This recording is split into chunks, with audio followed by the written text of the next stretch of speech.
The views and opinions expressed in these historical letters that may contain vernacular used in the World War II era, the post-war era, and the Cold War era do not reflect the views and opinions of any of the individuals involved with this project, including, but not limited to, the podcast's creators.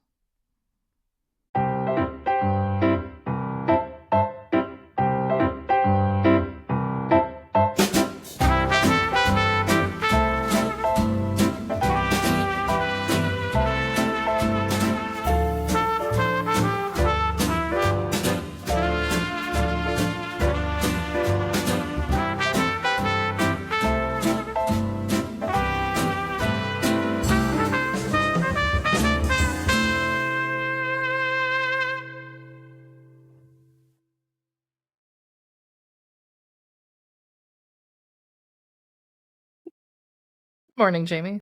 Good morning, Allison. How are you doing this morning? I'm drinking coffee. Good. Very Oh, good. Jesus.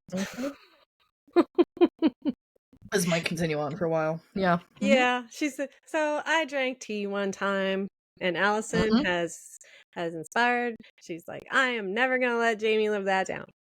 Nope, not at all. Well, though, in this morning, wow, we have quite an episode for everybody today. We left a lot up in the air at the end of the last episode. Guys, these are the last letters from 1949 from Sweetie. Can we all believe it? Here we are in episode 73. I was just talking with Jamie. Wow, we've covered letters from Sweetie from 1941 to 1949, and now we're about to hit a new decade.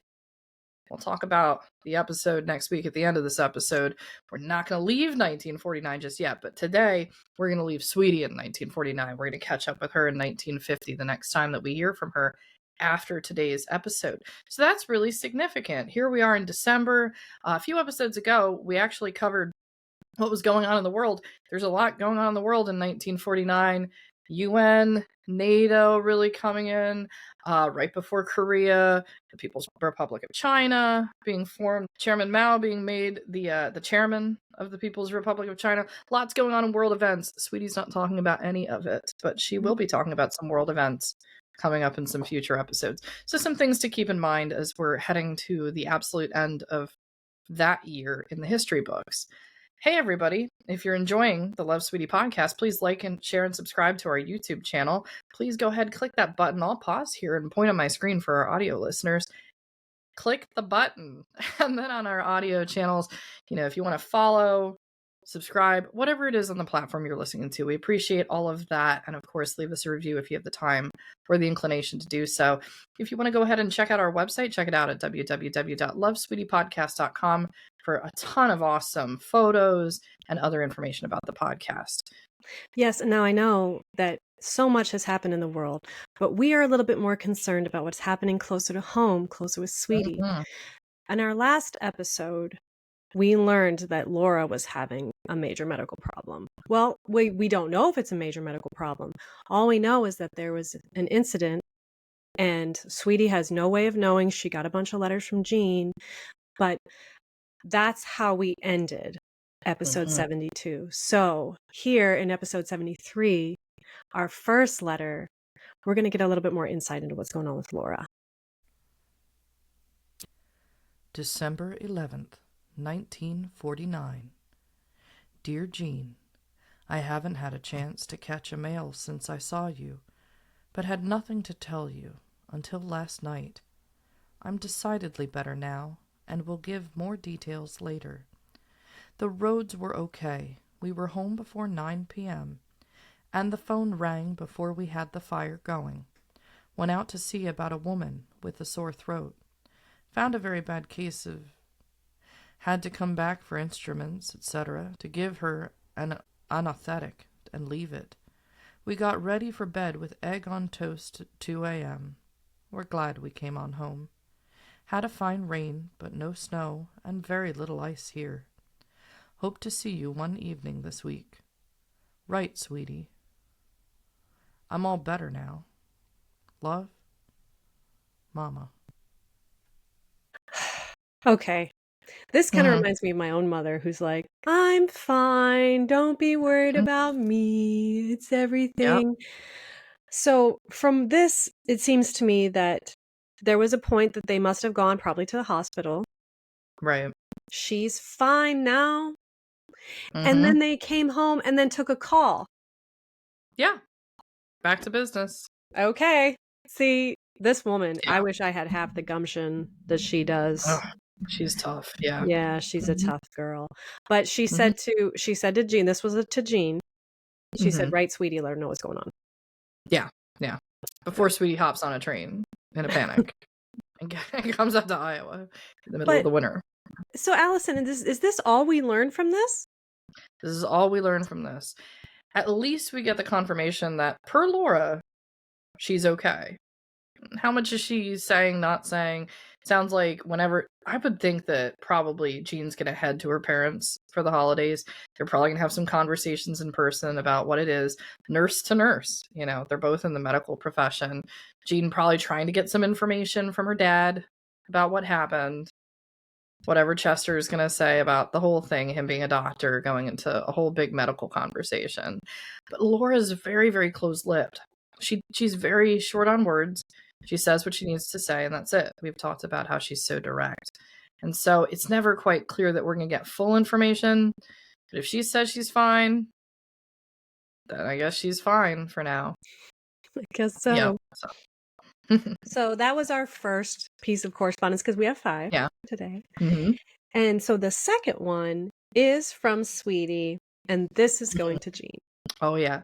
Oh, and I should note, the next 3 pieces of correspondence are all from December 13th. So Sweetie's quite busy and gives us the full variety pack of types of correspondence she's going to send. December 13th, 1949. Dear Jean, I received your letter with the bill, but feel I must return it to you if we're not sending gifts, as we've already received the card telling us that Consumer Reports are coming to us. I don't see how you can tell us definitely no gifts and then send one to us every time you write. Either practice what you preach or else don't preach. I wrote to Mama and Papa, but being without a stamp, carried the letter with me for 2 days before it got mailed. Somehow, inside me, I knew it wasn't cancer. So instead of being irked over my worry, I felt more like I knew it just couldn't be. I hope she is real pleased with the bed. I know she will be. By the way, I have a new mattress in spring that I have come by. We'll write about that in a letter soon. Keep me posted. Love, Sweetie. Okay, so we did get a little more information that by a process of elimination, we know it's not cancer. Right. Good news, not cancer. There we go. That's about it. And then we get this thing.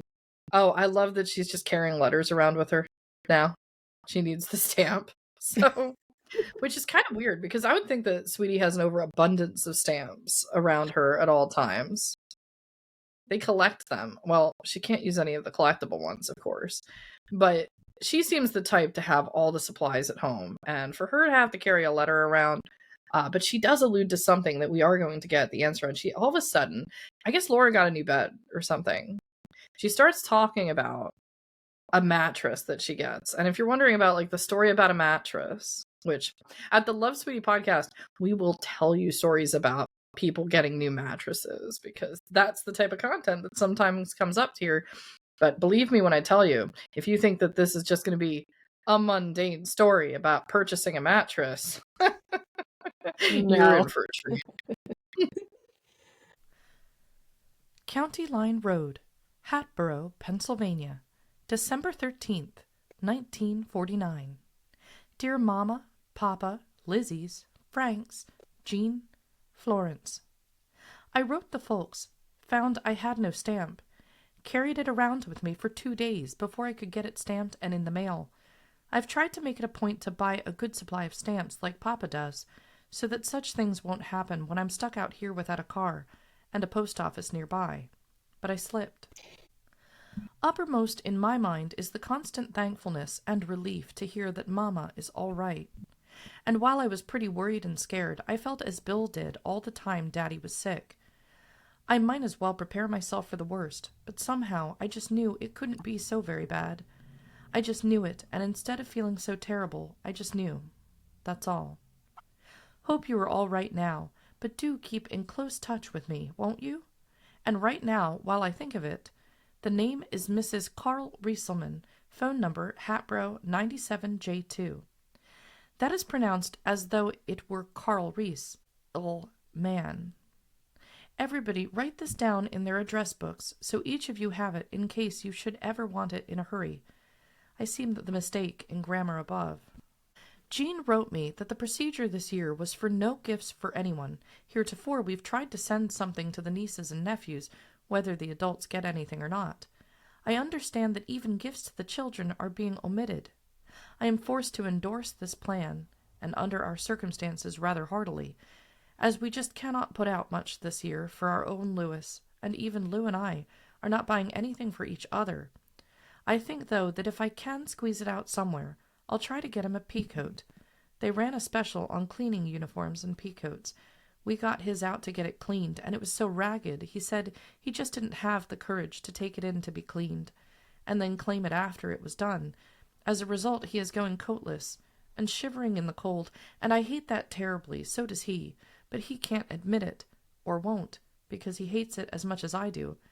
So, no Christmas presents for anybody, and everybody had best comply with this plan, or I am going to be mad. Received a letter from sister chiding me for writing such a long letter. If you had to take a day off to read it, or read it in installments, what do you think it took me to write it? Typing away steadily, my fingers get worn down to nubs, and then the nubs went numb. Yak. I hope the folks can spend Christmas with sisters or Jean, as we did last year. But maybe you think I won't hold my breath from now on until March. And just will Papa past Pewterbaw's Hill, where that heart attack started. Keep in out of the cold, and don't go out at night in this cold weather, Papa. We can't have more of the same this year. And Mama, what is Christmas if you're sick? You be careful too. I know whereof I speak, for I had chicken pox at Christmas time in 1940. We are all right. I've been loading Lewis with vitamins to ensure a little more resistance. Was interested to hear of pre-Christmas behavior, and must say that if Lewis is naughty and knows it after an Aunt Jean glare to frighten him a little, he says, "Am I being nice?" And if I say, "No, I don't think so," he says, "Please, Mama, let me be nice." This does not necessarily ensure any better behavior. He is excited about Christmas while we're still waiting. We did buy him the steam shovel he's been asking for. However, we bought the best we could for a limited amount of money, and now I'm worried for fear he'll be disappointed in its limited operation. He is such a stickler for a real thing that he may do like he did with the little rubber screwdriver he got for Christmas some time ago, open the door, and throw it down the cellar stairs in disgust. And what questions? Oi, I should live so long. What holds the clouds up? How big are the stars? And who put them up there? I went into a long discussion of the stars, and after I'd exhausted my vocal cords and knowledge, he said, I bet they hatched out of a motor. Well, as you can guess, I nearly strangled until I could recover in solitude. We had been discussing the little chicken and the eggshell on the can of Bon Ami some time previously, and he called upon his past lecture to put me in my place. Little Lewis, such a smarty pants. Yep. Is he being a good boy? No, you're not. Well, I can, though. Yeah, he's going into all these hypotheticals, questioning everything. I love the one about the stars. I love that he thinks it's a motor or an engine. He most likely saw, like, when his dad was working, because do you remember the episode where he was out there pretending to work on this wagon? Oh my God, that was Oh my gosh, yeah. cute. I would encourage anyone. That was adorable. But he probably sees the sparks flying out when Lew was working on the engine. And those are stars. Yeah, baby that's stars. Oh, so cute. He's so cute. He's so forward. He's just It reminds me of that scene in The Lion King. Do you remember where they're all saying like how the stars are up there? And Timon just says they're fireflies, and then Pumbaa has I always thought it was balls of gas billions of miles away. And he, of course, he's the right one, which is turned into the gag, and then Simba has his. It's like all these like different ideas we have from just looking up, but he's talking about the clouds. Lewis is really starting to take in his natural environment and wonder about why. And then she mentions briefly, though she doesn't go into it, whatever conversation they had about the chicken and the egg. That, I guess we'll just never know. So, well, I mean, it must have been fun. And she said, I love how she's like, "Oi, I should live so long." yeah. That was Never funny. of these answers. Yeah. Let's talk about this too, because we passed by this. Mm-hmm. I received a letter from sister chiding me for writing such a long letter. That's the mega letter that we read last episode, correct? That's a mega, yeah. Mm-hmm. It was very long. She's like, I had to take a day off to read it. It's like, same, sweetie. We had to take breaks. I had to go get something to eat. She had to get something to eat while writing it. So she said her typewriter was smoking at the end of that letter. So, and now she's saying, she's always said before, she types down to the nubs of her fingers. And now the nubs are also damaged, so that are left. So yeah, she recognizes when that's the case, and she likes to jest with that. On a more serious note, though, we get a little more information about some of the things that was going on in the past, and we get the mention of Peterbaw's Hill. And so we're slowly filling in what happened that fall in 1948. And the minute I saw the mention of a hill, which must be a location out there by Lacona, the only thing I can think of with Chester and a named hill is he was on his way, most probably, to a call. You know, because we've talked about how his car would get stuck in the mud and things like that. They would get in the side of the road. There was one where the car got stuck in the side of the road, and then the car that tried to get them out was stuck in the side of the road, and the tractor got the two cars out and then was stuck in the side of the road. I have this image in my head that he was heading out to a call, and right around that point in time, that's when the heart attack began. So if anybody from Iowa, Lacona area is listening to this, you know where that is. Leave a comment. You know, we can put this all on the map. It's probably an old family location. But yeah, terrifying. So we know it wasn't something at home. He was probably out and about. And it's clear it doesn't seem to have been at his farm. So we get little hints here. She mentions the chicken pox in 1940. I always appreciate when we can start to fill in Sweetie before she was 18. And we get to fill in some of the missing material there and slowly piece together the hints from her childhood. Love the pronunciation on Rieselman. Now, my dad told me how to pronounce it. He remembers Mrs. Rieselman. But she writes it there for our audio listeners, Reese with an L and a man, so we can be absolutely sure that's what she was doing. And I love the old phone number. We didn't talk about this in the other episode. She gave it a few times now already. That, what is it, 97J2. That's pretty short, easy to remember. I don't think I can remember most of the numbers in my cell phone anymore, I don't know other any. than a few. I don't know any numbers. Why would I memorize a number? It's right there. Right. Right. Yeah, so that's a little bit more insight into like how phones and stuff worked in that time, and I'm sure she has now that her and Mrs. Rieselman have some relationship. I'm sure Mrs. Rieselman doesn't mind her using her phone every once in a while. Now she doesn't. Hey, if you missed that episode, episode 69. Yeah, for the phone. You're like episode 69. Check it out. Yeah, let's get that in there. Yep. But this one is it's not a mega letter, but we still have a bit more information in this one. I'm glad that M.A. could use the coat. Must confess, I'm having great difficulty with my pack rat tendencies these days. What with all the stuff G-Mom Graham is getting rid of these days. As I wrote you before, we go down at each opportunity to help her where we can. We went down Saturday, stayed overnight, and came home Sunday evening after we had cleaned out the garret. Carried down papers, box after box of junk, burned and swept, burnt some more. The dirt was so thick we couldn't breathe at times. Rather inconvenient, I might say. She's decided that what she can't sell or give away, she is just going to leave sitting in the house, and let the buyers dispose of it as they want to. Joe came over from New York, too, to get the things gathered up that he wants. He's taking several pieces to have rebuilt, as they are real antique pieces. For instance, a hand-carved walnut love seat and a couple of big chairs. It will cost $285 to have those 3 pieces done over, and while Lew loved them and wanted them, we certainly could not afford that amount of money. We've gone through clothes and scraps and papers. She'd rather give things away than sell them for the little bit she could get. So I've been bringing wool shirts, thrown-out corduroy pants, old jackets, even wool underwear to these boys across the street. They wouldn't fit Daddy or Bill or Frank, wouldn't have any use for them, Lew wouldn't wear them, so the boys next door are glad to get them, as they hire out to work on Saturdays and work Sundays at home, and are glad to have them. She hates to part with things and tries to talk me into taking them. For instance, a very deep green slip that has lain around these many years, and she tried to talk me into taking it to make a green blouse. I've taken a great deal already, and just said, no, I didn't think I could use it. She did have a good bed with almost new springs and inner spring mattress that really belonged to her niece, who had kept part of the house for apartment. But it had been moved into G-Mom's share of the house to make room for Billy's stuff, and we had often wished we could take it as our second-hand bed. Had such an old worn-out cotton mattress. So G-Mom very slyly called Rita on the phone and suggested that Rita take the mattress to be fumigated, as she thought there might be little bugs in it.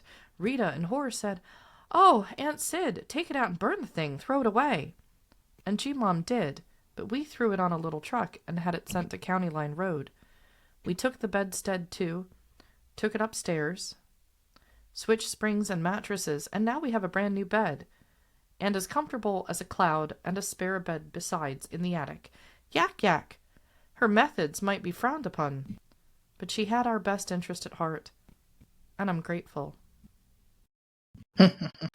This makes me laugh so much. So good. Yep.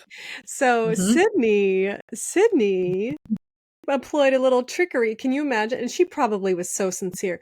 Oh, I'm cleaning stuff up, but this bed, you might need to get it fumigated because there's little bugs crawling all over it. And she's like, no, but that's perfectly fine. You take, whoa. Burn it. No. And then, somehow it got to County Line Road.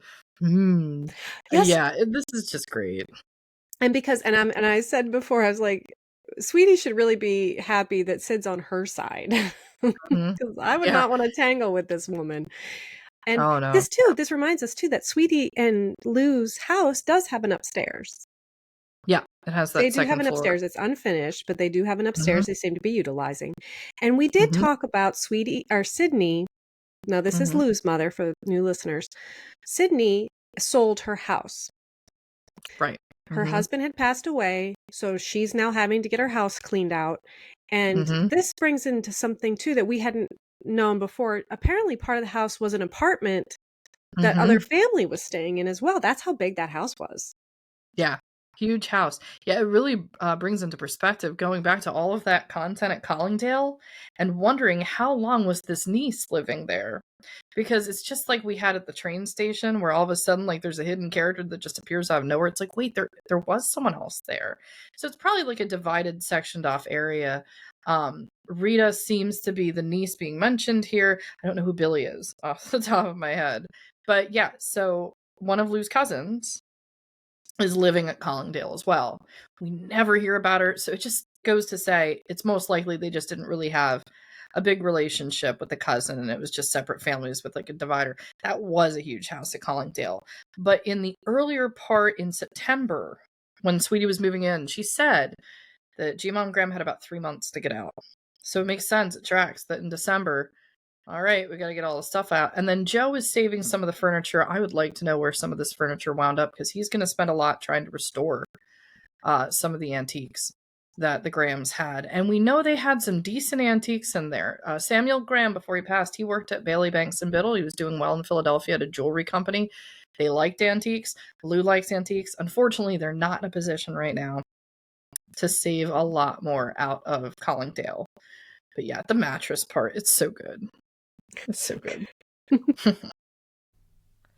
Friday, December 16th, is the annual Christmas party presented by the Red Cross at the Recreation Building at the base. We're going, Lewis and I, having been once before. I know fairly well what to expect, but we'll go anyway. I've lengthened the legs of his uniform and shall press his tie so that he can go in his jumper like Daddy. I've rarely heard him express any vain thoughts, but that uniform brings out the male vanity for sure. And he surprised me by saying, if I wear my uniform, people will say, "Oh, look at the little boy. Isn't he beautiful?" He says it like this. Lew is off on Monday, so we shall go to the commissary to shop and get a few little things for Lewis's sock. Help G-Mom a little if we can. She wants to be out by Christmas, except for a few odds and ends. rather than buy more coal. And I feel I should go down and help her before then. We are to go to Elizabeth's and Bob's for Christmas Day, and then the day after Christmas they are going to drive up here to see our tree and gifts, what few there will be. I don't think I'll have them for a meal, just cake and coffee, or some kind of refreshments. In some ways I'm grateful for this small house. I haven't the room to seat and feed that many people, let alone affording the food it would take. I must stop now and get busy at lunch, but want to answer some questions. Frank, I don't think we have proper wall space for the big picture either. We don't have the large wall space that you have, as our room is smaller than yours, and more broken up by small windows than yours is. As I remember that print, it is a good-sized one, and you need a little depth to the room to enjoy it, and we just don't have that kind of a room. As for the piano, if it would be hard for you to manage, it would be harder still for me to manage to get it shipped here. I've talked it over with Lew. We'd both enjoy a piano, but feel we'd be buying a pretty expensive whistle to pay shipping costs from there. I've a sentimental attachment for that one, but realize that I can't afford sentiment. So if the folks want to get rid of it, and you want it, go ahead, and I'll not cry about it any longer. Jean, sister, I can't take the time to write much now, so we'll do that later. Besides, if I stop now, sister may be able to get this read in one hitch. More later. Love to all, and do take care of yourselves. Remember, Christmas isn't far off. Be good. And all kind of stuff like that there. Sweetie. The shade. Mm-hmm. The absolute Miss Sassy Pants Sweetie throwing that at her sister. That's funny. That's awesome. I love their relationship. I love how everybody kind of like throws shade at each other, like digs at each other in these letters. Nothing out, nothing bad. It was true. His sister decided that she's like, oh, sweetie, you wrote me a huge letter. I couldn't read it. But anyway, we get to hear some of the plans for Christmas coming in here for like sort of a more quaint Christmas. Christmas at the base. And I was looking through the newspapers to see if there was any coverage of this. It mentions that this is going on at the base, but unfortunately no like photos of the festivities. I was hoping like maybe there'd be a cameraman that went and took some pictures of the activities there. But we get the description, and I realized it wasn't on the website, of Lew in the sailor suit. So he's still wearing this sailor suit. If we remember back to Christmas, I think it was the prior year. No. Was it? No, 48 she would have been. So 2 years back, 47, when they were living at Norwood, right? He was at the base, and he was like the center of all the attention for the photos. Guys, I found the photo of Lew in the sailor suit. So this is when he's 2. This is a picture taken outside of Norwood, but you can get a very, very good idea. So I thought I'd bring this up on the screen so that everybody could see what's being talked about here. This is why he was getting all of the attention back in 1947. And for which he's going to try. To get it in 49. Cute. I can't take it. The hat. Allison. The hat. Yep. The hat. Yeah. That is so cute. Yeah, and what's nice here is that we get a little bit more of a picture of Norwood. We do. Kind of get like, you can see like the sidewalk curves here, and you see some trees and stuff. That's nice. That and the shadow. Yeah. That's not Sweetie. Yeah, it doesn't look like Sweetie. Maybe probably Lew. I would imagine is holding the camera.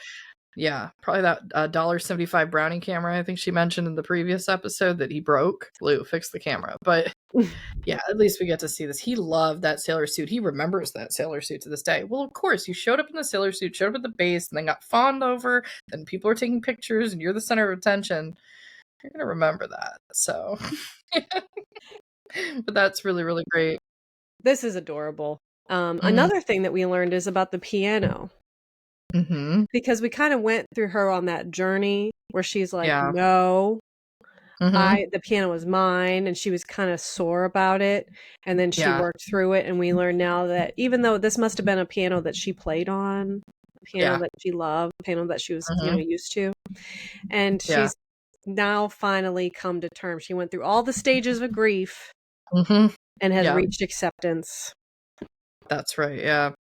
At least it's with Frank. At least it's going to family. You know, if Chester wants to move out the piano, then she can go visit the piano, and Frank can take care of it there.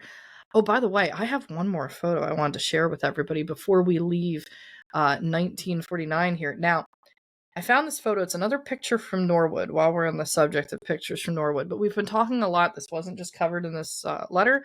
We've been talking a lot about that Oldsmobile, the car that's broken. I was talking to my dad, and he said he thinks this is the 36 Oldsmobile, and we think the photo was taken outside Norwood. So I just want to share this real quick because we have been talking about it. And I think it might be the only picture of the Oldsmobile. So I don't think they're going to have this car for much longer, but just in case, there it is, if you want to get a good idea as to what this looked like. And that's Lew spraying something. It looks like he's repainting it. It doesn't look like with a sweeper, though. So yeah, that's what I'm like, so how many times he paints his car? A lot. Yeah. He's got something over there. This is interesting. I like this one. I like the fact that she's like, I want to go take a picture. Yeah, that's cool. Yeah, and you can see the neighborhood in the background, which is why we're thinking this is the Oldsmobile at Norwood here. I'm glad that this one surfaced while we're still talking about that old car while they still have it. Yeah, while they still have it. Breaking as it is. So, but wanted to share that. We'll get both of these pictures in the website. They're going to be in the Norwood album because both pictures are taken there. So if you're on the audio channel and you want to see Lew in the sailor suit, little Lewis, I should say, in the sailor suit, go to the Norwood, Pennsylvania album, and these two items will be uploaded into that one. But Jamie, we do have another update. Sweetie's been really busy. She's writing a lot. Well, she's not going to write to Sister a lot because Sister, not going to read so much. So she's going to continue a separate letter to Jean here, same day. Same day. County Line Road, Hatboro, Pennsylvania, December 13th, 1949. Dear Jean, I just got off a family letter before the mailman came, and now Lew has come at noon, and here I'm writing again. Lew came home at noon to say there was to be a New Year's Eve party at the Enlisted Men's Club, and that his friends are making up a party to reserve tables. You know me, I don't even want to go. We cannot afford it to begin with. You know how against drinking I am, but Lew feels to further his job he ought to go.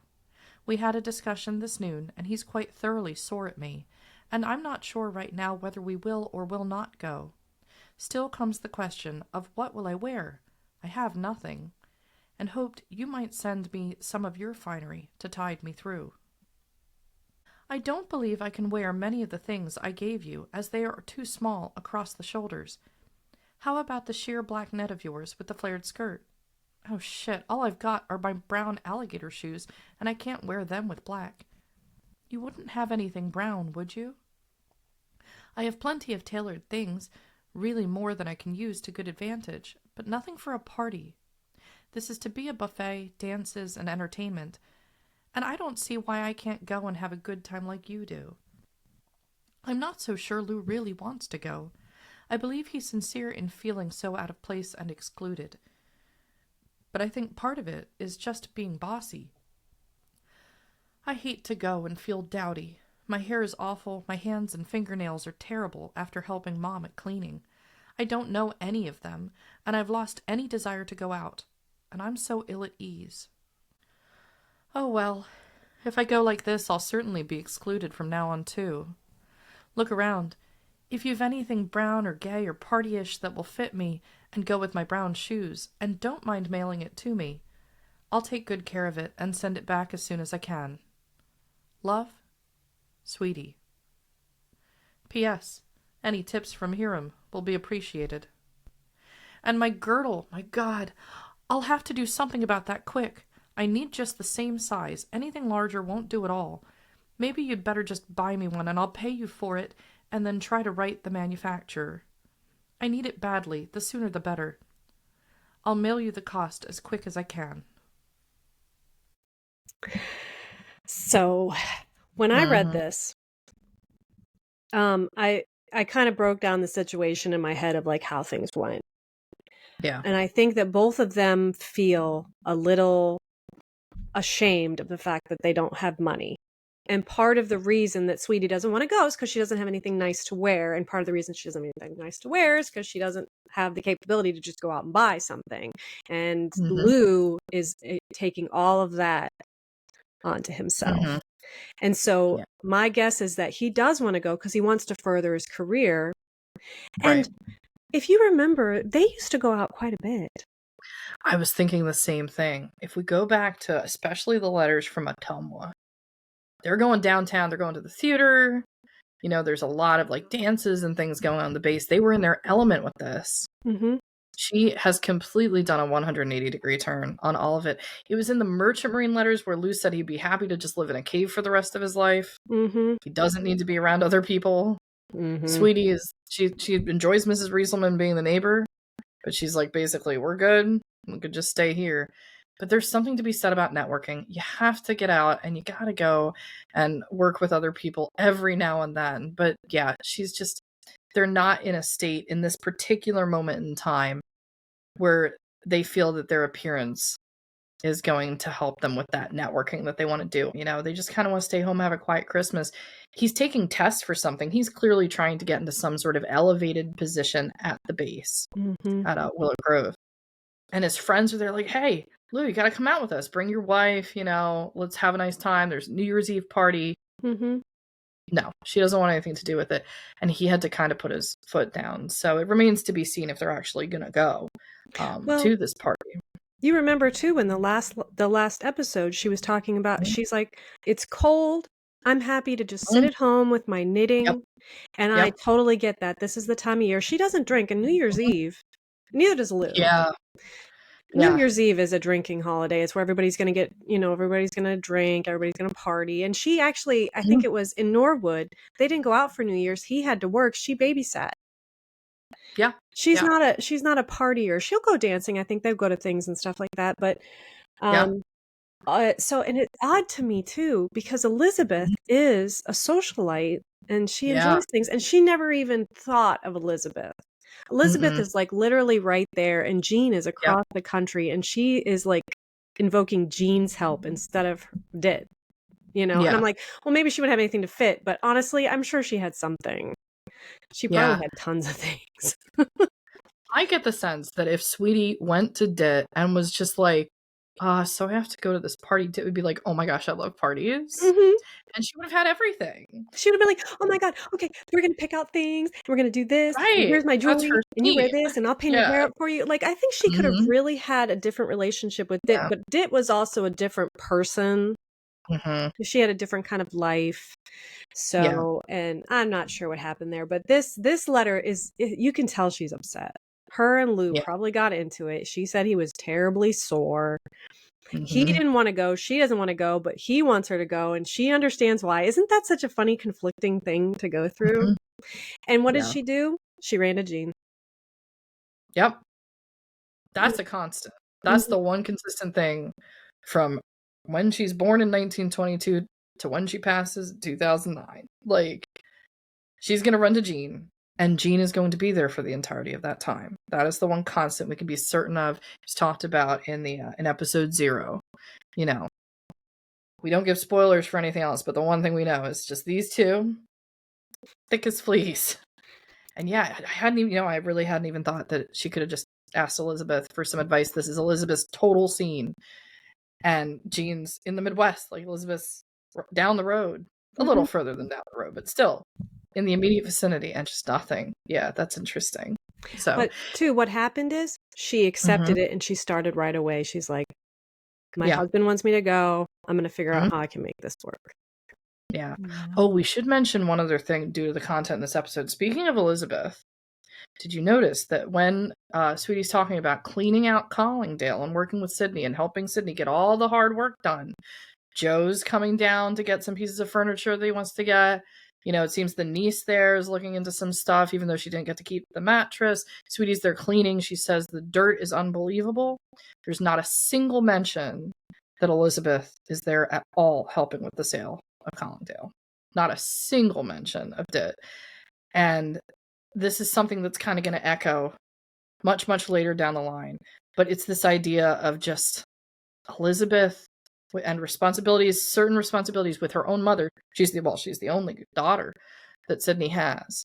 And she's not there. It's Sweetie that's there, the daughter-in-law that's handling this. So that speaks as well to their relationship. But that was number 4. That was our 4th piece of correspondence. And we have one more little one. December 20th, 1949. Dear Jean, in view of the fact that we weren't to send gifts, and since I've still some work to do on some of these things, I believe I'll not send this box until after Christmas. I'd have to put things in unfinished and stand a great chance of forgetting things. They're not really gifts anyway, so don't be sore, will you? Must get this to the mailbox. Will try to write if I can before Christmas, but may not get to. Lewis is in bed with the flu. More when I can. Love, Sweetie. Lewis is in bed with the flu. She tried. The vitamins, she tried. Nope. Well, we know how that Christmas went. Actually, we're going to get a big write-up about Christmas 49. We're just not going to get it for a few episodes here. But that's the setup. And this is the last piece of correspondence. This is the last thing Sweetie writes in 1949. However, the story does not end for 1949. And this is what I was alluding to at the beginning of the episode. Everybody, in next week's episode, Chester is back. Chester is going to dominate next week's episode. So if you love hearing Chester's stories, Chester, there's 2 letters for next week's episode. They're only from him. And he's going to close out the year with what's going on back in Iowa. And let me tell you, there's a lot going on at the end of 1949 in Iowa. I'm only going to give the title. I'm not going to say anything about what it is. Everybody, Love Sweetie podcast listeners, make sure you don't miss episode 74 next week, simply called The Fire. Bye.